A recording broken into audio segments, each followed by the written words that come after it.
Hello dear Praveen Uttarardh students, உங்களுக்கு second பேப்பரில் ரஸ் பார்த்துருக்கோம். அதில் இம்பார்ட்டண்ட் என்னென்ன வருதோ அதை மட்டும் போட்டிருக்கோம். அடுத்தது இப்போ அலங்கார், அதுலேயும் உங்களுக்கு 10 மார்க் வருது இல்லையா? அதில் பார்க்கலாம். இது உங்களுக்கு செகண்ட் பேப்பரில் அடுத்தது தேர்டு கொஸ்டின். செகண்ட் கொஸ்டினுக்காக தான் ரஸ் பார்த்தோம். தேர்டு கொஸ்டின் அலங்கார் பார்க்க போகிறோம். அந்த அலங்காரில் இந்த ஜிஎம்வி கைடில் உங்களுக்கு இந்த கியூஏ புக்கில் கொஞ்சம் சின்னதாக அழகாக இருக்குது. 5 மார்க் உங்களுக்கு ஈஸியாக கிடச்சிரும். இது கொஞ்சம் படிங்க. ஏன்னா இது கியூஏ புக்கில் பேஜ் நம்பர் 62 இருக்குது. யமக் பார்க்க போகிறோம். யமக் அலங்கார், அலங்காரம், சந்து, ரஸ்ஸு, அலங்கார், சந்து, இது எல்லாமே ஒரு கவிதையை அழகுபடுத்துவதற்காகவும், கவிதையை படிக்கும்போது நமக்கு ஆர்வமாக இருக்கணும், இன்ட்ரெஸ்டாக இருக்கணுன்றதுக்காகவும் எழுதப்பட்ட பயன்படுத்தப்பட்ட உருவகங்கள். அதனால தான் அதை அழகாக இருக்கிறதுக்காக ஏற்படுத்தப்பட்ட இலக்கண இலக்கியங்கள் மாதிரி சந்து, அலங்கார், ரஸ்ஸு, பக்தி ரசம்ன்ற மாதிரி இலக்கிய ரசம். இந்த இலக்கியத்தில் இலக்கிய ரஸ் அதை எப்படி பயன்படுத்தியிருக்காங்க, எப்படி உருவகப்படுத்தியிருக்காங்க, எப்படி அதை எடுத்துக்காட்டோட விளக்கியிருக்காங்க அப்படின்றதான் பார்க்குறோம். அதுதான் இதில் யமக்குன்றது இப்போ பார்க்க போகிறோம். அலங்காரில் யமக், அலங்காரம் நம்ம எப்படி பண்ணிப்போமோ நம்ம அழகுபடுத்திக்கிறதுக்கு, அந்த மாதிரி அலங்காரன்றதும் இந்த கவிதை அழகாக இருக்கிறதுக்கும், கவிதை அர்த்தபூர்வமாக இருக்கிறதுக்கும், படிக்கிறதுக்கு ஆர்வமாக இருக்கிறதுக்கும் உருவாக்கப்பட்டவை தான்.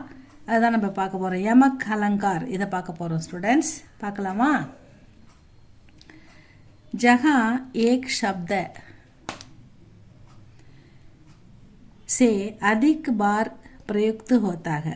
அதாவது ஜஹா எங்கெல்லாம் ஒரு வார்த்தை, ஷப்த, ஏக் ஷப்த, ஏக் சே ஒன்றை விட, அதிக் பார் ஒரு முறையை விட அதிக முறை, பிரயுக்து ஹோத்தாக பயன்படுத்தப்படுகிறதோ, பர் உன்கே அர்த்த, ஒரே வார்த்தையை பல இடத்துல பயன்படுத்துகிறாங்க. ஆனால் அதுக்கான பர் உன்கே அர்த்த, அதுக்கான மீனிங் பின்ன பின்ன ஹோத்தேங்க. ஒரே வார்த்தை தான், அதுக்கு வேறு வேறு மீனிங் பல முறை பயன்படுத்தப்படும் போது ஒரு முறை ஒரு மீனிங், இன்னொரு முறை இன்னொரு மீனிங், இந்த மாதிரி வேறு வேறு பின்ன பின்ன அர்த்தம் வருது. அதுதான் வகா யமக் அலங்கார் மானா ஜாத்தாக. அப்படி ஒரே வார்த்தையை பல முறை யூஸ் பண்ணும்போது வேறு வேறு அர்த்தத்தில் பயன்படுது, வேறு வேறு அர்த்தங்கள் அது வருது. அப்படி எழுதப்பட்ட கவிதைகள் அதுதான் அலங்கார் அப்படின்னு சொல்கிறாங்க. இஸ்மே பின்ன பின்ன அர்த்த ஹோனே வாலே ஷப்த கி ஆவருத்தி ஹோத்தீக.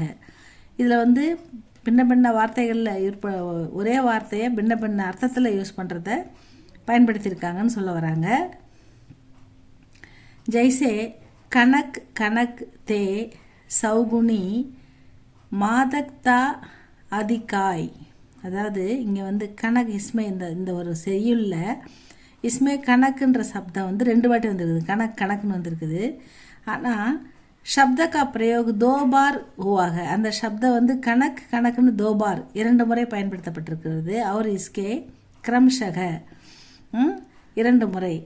சோனா ஒன்று கணக்குன்றது தங்கத்தை குறிக்குது, இன்னொன்று கணக்குன்றது தத்தூரா அப்படின்ற அர்த்தத்தை குறிக்குது. தத்தூரா அப்படின்னா ஒரு பிளான்ட் இருக்குது, அந்த பிளான்ட்டுக்கு பல பல குணங்கள் இருக்கின்றன. அந்த பிளான்ட் மெடிசினாகவும் பயன்படும், அது சாப்பிட்றதுக்கும் யூஸ்ஃபுல்லாக இருக்கும், டேஸ்ட்டாக இருக்கும். இப்படி பல பல மருத்துவ குணங்களை கொண்ட ஒரு செடி, ஒரு பிளான்ட், அதுக்கு பேர் தான் தத்தூரா அப்படின்னு சொல்கிறாங்க. இந்த இடத்துல கணக்குன்றது ஒன்று தங்கத்தையும், சோனா இன்னொன்று கணக்குன்றது தத்தூரான், அதாவது ஒரு பல மருத்துவ குணங்களை தனக்குள் அடக்கியிருக்கிற ஒரு செடியையும் அது குறிக்குதுன்னு சொல்கிறாங்க. அந்நிய உதாகரன், மற்ற உதாரணங்கள். 1 அது தியா தியா தீவானே நே. அதாவது தியான்னா தீபம், தியான்னா கொடுத்தான், 2 மீனிங்கில் வருது. தீவானே நே, இது ஒரு தீவான் ஒரு தீபத்தை கொடுத்தான் அப்படின்ற மீனிங்கில் வருது. உத்தர் மிலா, உத்தர் திஷாசே, உத்தர்ன்றது பதில், மிலான்னா கிடைத்தது. உத்தர் திஷாசே, வடக்கிலிருந்து ஒரு பதில் கிடைத்தது அப்படின்னு நம்ம இதை எடுத்துக்கலாமா? ஆங்க் லகத்தீக தபு ஆங்க் லகத்தீக நஹி. ஆங்க் லகத்தின்னா இந்த இடத்துல தூக்கம் வருது, தூக்கம் அப்படின்னு எடுத்திருக்காங்க. என் கண்கள் சொக்குது அப்படின்ற மாதிரி எடுத்துக்கணும்.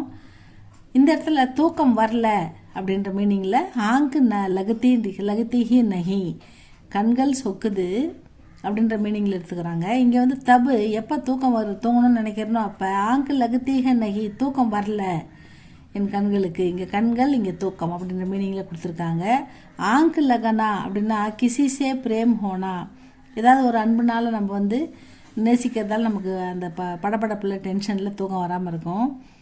அதே மாதிரி ஆங்கு லகானான்னா ஒன்று வந்து கிசிசே பிரேம் ஹோனா ஒரு அன்பினால் வராமல் இருக்குன்ற மீனிங்கில் எடுத்துக்கலாம், கண்கள் துடிக்குது அப்படின்னு.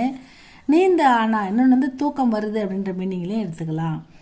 அர்த்தாத்து ஜபு கிசிசே பிரேம் ஹோ ஜாத்தாக, ஒருத்தன் வந்து யாராவது நேசிக்கிறான்னு வச்சுக்கோயேன், அப்போ அவனுக்கு தபு நீந்து நகி ஆத்தி, ஒரு அன்புனால வந்து இப்போ காதலியே பிரிஞ்சு இருக்கிறான், அவங்க நேசிக்கிறாங்க, பார்க்க முடியல அப்படின்னும் போது அந்த ஞாபகத்தில் அவனுக்கு தூக்கமே வராதான். அந்த மீனிங் தான் இங்கே சொல்கிறாங்க. அப்போ அந்த காதலிக்கும் அந்த காதலனை பார்க்கணும் அப்படின்ற ஆர்வத்தில், பேசணும் அப்படின்ற ஆர்வத்தில் அவளுக்கும் தூக்கமே வராதான். அதுதான் சொல்கிறாங்க. அர்த்தாத் ஜபு கிசிசே பிரேம் ஹோ ஜாத்தாக, யார் மேலே நமக்கு அன்பு வந்துட்டா தப்பு நீந்து ஹோ நகி ஆத்தி, அப்பத்துலேருந்து நமக்கு தூக்கம் வராது அப்படின்ற விஷயத்தை இங்கே சொல்கிறாங்க. இதுதான் வந்து யமக். ஒரே ஒரு வார்த்தை பல இடத்துல பல மீனிங்கில் வந்திருந்தா அதுதான் வந்து பல முறை பயன்படுத்தப்பட்டிருக்கணும். அந்த ஒவ்வொரு முறைக்கும் வேறு அர்த்தம் இருக்கணும். அதுக்கு பேர் தான் யமக் அப்படின்னு சொல்கிறாங்க. ஸ்டூடெண்ட்ஸ், இது உங்களுக்கு பிடிச்சிருந்தா படிங்க, லைக் பண்ணுங்கள், ஷேர் பண்ணுங்கள், சப்ஸ்கிரைப் பண்ணுங்கள். ஸ்டூடெண்ட்ஸ், இது உங்களுக்கு 5 மார்க் கண்டிப்பாக கிடச்சிரும். இது இம்பார்ட்டண்ட் Feb 2026க்கு. சப்ஸ்கிரைப் பண்ணுங்கள் ஸ்டூடெண்ட்ஸ். தேங்க்யூ ஃபார் வாட்சிங்.